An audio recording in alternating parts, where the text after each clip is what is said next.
ఇప్పుడు పార్టీ ఏదైనా వాస్తవాలు మాట్లాడుకోవాలండి. ఫేక్ ప్రచారం వైసీపీలో కొన్ని ఫేక్ ప్రచారాలు అయితే చేస్తున్నారని నెక్కచ్చిగా చెప్తాను. ఈ మాట దాంట్లో ఎలాంటి ఉండట్లేదు. వైసీపీలో కొంతమంది ఫేక్ ప్రచారం అయితే చేస్తున్నారు. అందరిని అట్లా కొంతమంది ఫేక్ ప్రచారం చేస్తున్నారు. ఎలాగంటే ఉన్నది లేనట్టుగా, లేనిది ఉన్నట్టుగా ఇది సృష్టించి ఫేక్ ప్రచారం చేయడం ఎందుకు? అలా చేయడం ద్వారా పార్టీ పల్సన్ అయిపోతుందండి. అడిగితే కనుక ఇలా ఫేక్ ప్రచారం చేయడం వల్ల పార్టీ ప్రతిష్ట దిగజారిపోద్ది. కాబట్టి అలాంటి ప్రచారాలు మానుకుంటే మంచిదేమని అనిపించింది నాకు.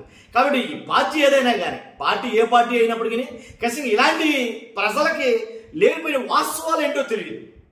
ఇప్పుడు ఒక మాట మాట్లాడుకుందాం. ఎలా చెప్తున్నాను అంటే కనుక ఫస్ట్ లైక్ చేయండి. చెప్తాను, లైక్ చేసారా? మీ అభిప్రాయం కామెంట్ రూపంలో తెలియజేయండి. కొత్తగా మన ఛానల్ చేస్తే పక్కాగా సబ్స్క్రైబ్ చేయండి. ఫేక్ ప్రచారాలు చేస్తున్నారా లేదా, చేయట్లేదా? చేయకపోతే పర్వాలా, చేస్తుంటే కనుక ఖచ్చితంగా అది చేయడం తప్ప కాదా? నేను తప్పని అంటున్నా. కాబట్టి వైసీపీలో కూడా చేస్తారు, వైసీపీ వాళ్ళు కూడా ఫేక్ ప్రచారం చేస్తారు అని చెప్తున్నాను. నేను మొహమాట లేకుండా నిక్కచ్చిగా తెగ్గొడమని చెప్తున్నా. కానీ అలా ఫేక్ ప్రచారం చేయడం మొమ్మాటికి తప్పంట.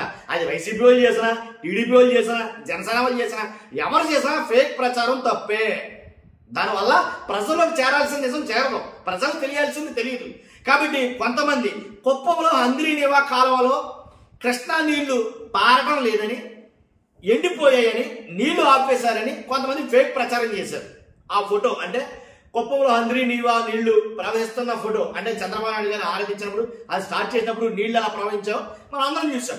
ఆ ఫోటో పక్కన పెట్టి ఎండిపోయినటువంటి దాన్ని ఒక దాని ఫోటో పక్కన పెట్టి ఇప్పుడు అప్పుడు నీళ్లు ఉన్నాయి, అది పబ్లిసిటీ స్టంట్, ఇప్పుడు నీళ్ళు లేవు అని ఫేక్ ప్రచారం చేయడం ఎంతవరకు కట్టది? నీళ్లు ఉన్నాయట, అక్కడ పోలీసు అధికారులే దాని మీద వెళ్ళి చెక్ చేసుకుని వచ్చి మరి వాళ్ళు మాట్లాడటం అయితే జరిగింది.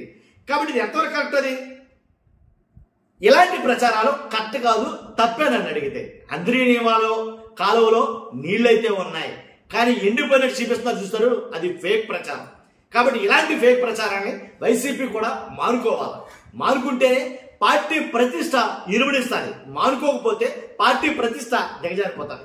కాబట్టి కొంతమంది చేసింది మొత్తం ఎంటైర్ పార్టీకే అది అవమానంగా మారే ప్రమాదం ఉంది. కాబట్టి ఎలాంటి విషయాల్లో కొంచెం పార్టీ కొంచెం జాగ్రత్తలతో తీసుకోవాలని అభిప్రాయం. చూస్తున్నా మీరు అందరూ కూడా మీ అభిప్రాయాన్ని కామెంట్ రూపంలో తెలియజేయండి. కొత్తగా మన ఛానల్ పక్కాగా సబ్స్క్రైబ్ చేయండి. Thank you very much.